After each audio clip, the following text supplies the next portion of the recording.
the distance light travels in a single unit of Planck time. A unit of Planck time is defined by the time it takes light to travel one Planck length.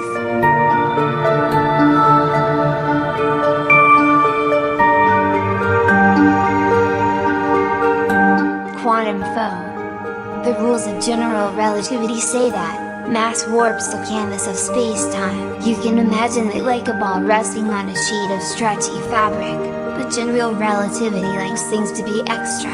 So it also claims if we zoom in very closely to the fabric, we would see that it isn't as smooth like a woven cloth, but actually made of bubbling foam of tiny new dimensions unfolding and unfolding back onto themselves, appearing and disappearing with incomprehensible rapidity. As usual, the quantum realm refuses to just be normal and intuitive.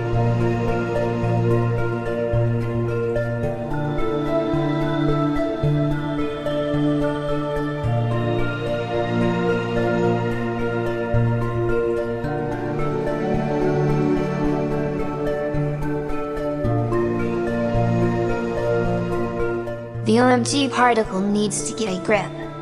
It's the highest energy particle ever detected, equivalent of taking the kinetic energy of a thrown baseball and packing it into one single proton. The result is an ultra-high energy cosmic ray.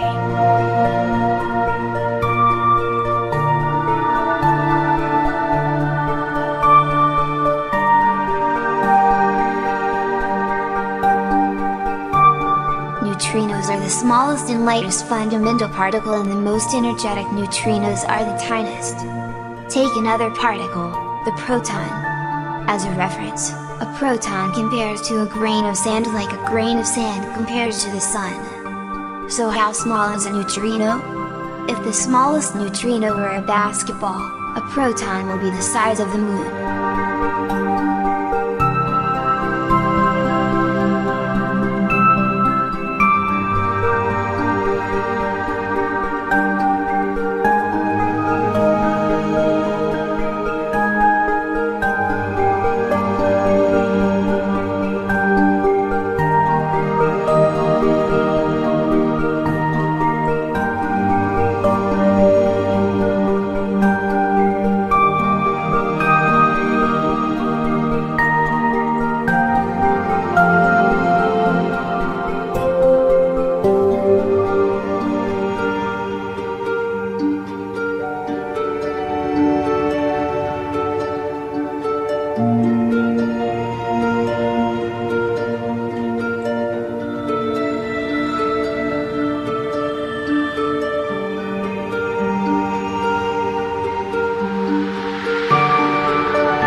Circovirus.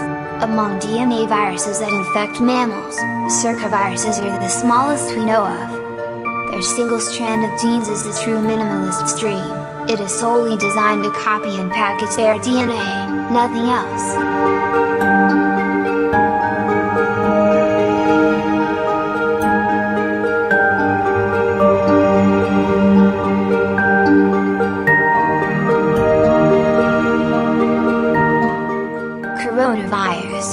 The current A-list celebrity of the virus world. Officially SARS-CoV-2, has caused quite a stir despite being absurdly tiny. Size-wise, a single virus particle is to a grain of sand, what a grain of sand is to a 3-story house.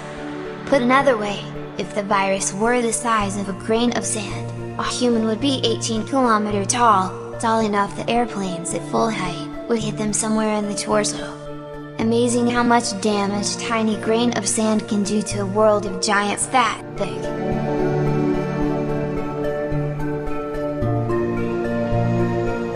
No one likes a human immunodeficiency virus.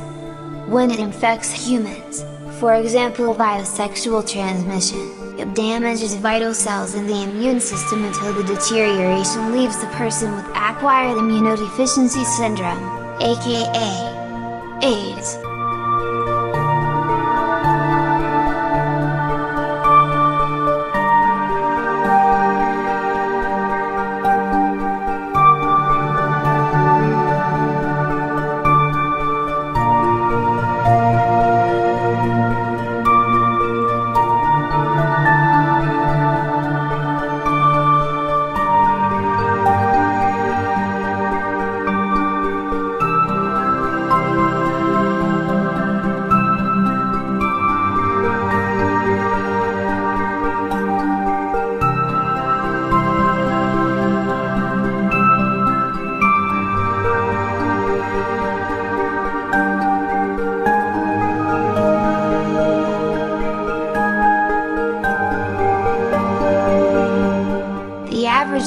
100,000 hairs, and hair grows at around half an inch per month, so the typical human head produces an inch of hair every minute.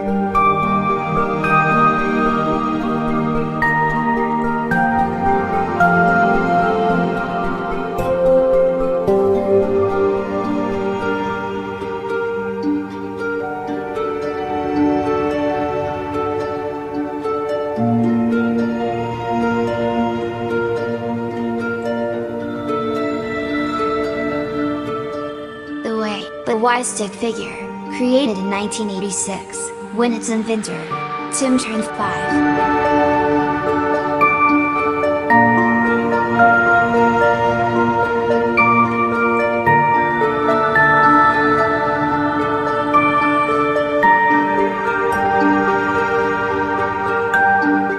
Humans are stuck right in the middle of the size spectrum. An atom to a human is about the same size ratio as a human to a star.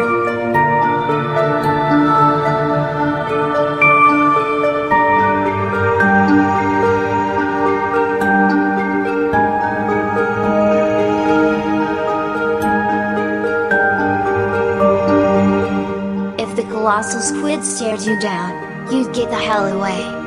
Because its eye is the size of a basketball.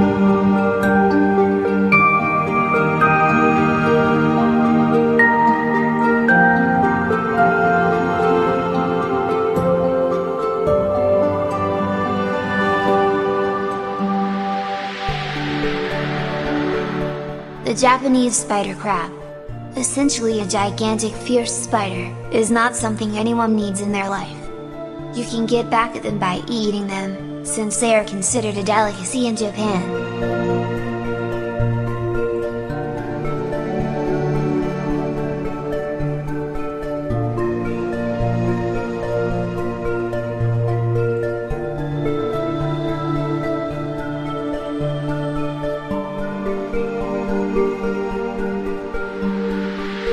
Dinosaur killing asteroid. If we're hit by the infamous Dinosaur asteroid today, here's how things would play out.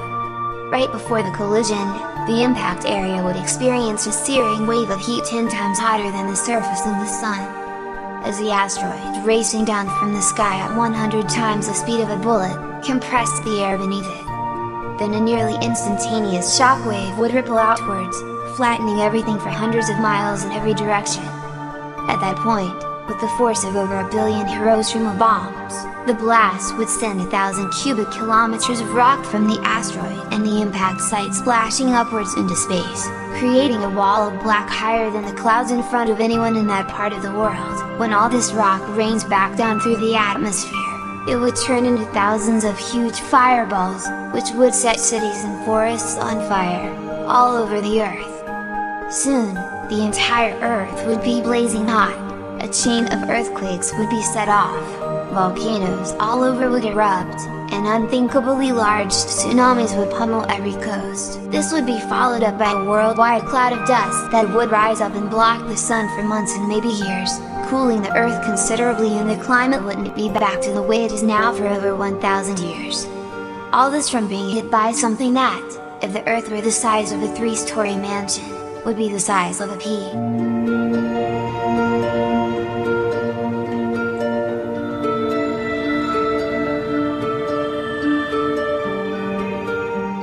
Earth. We don't just live on the Earth, we're part of it. We cannot survive for even a few minutes without the atmosphere flowing through our bodies. Our bodies are made of Earth stuff.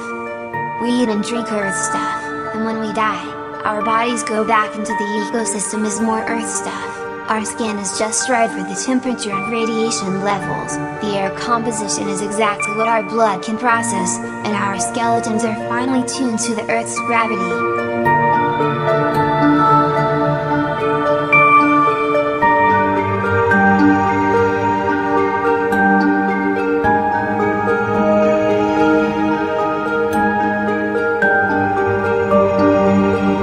Steps in a lifetime. For an average human, that's about 160,000 kilometers, or 5.48 kilometers a day, for 80 years, 4 times around the Earth. Good job!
age of the universe and the speed of light combined to limit our vision to a 93 billion light-year spherical bubble of what may be a far vaster place. We hope that one day we can learn what else is out there beyond our bubble. Until then, there should be enough going on in the observable universe to keep us busy, at least 2 trillion galaxies, and a septillion stars.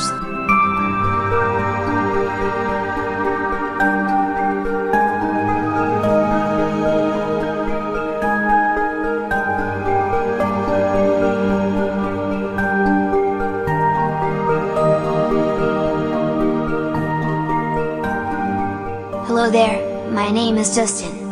I'm one of the Ivona voices. I will read anything you want.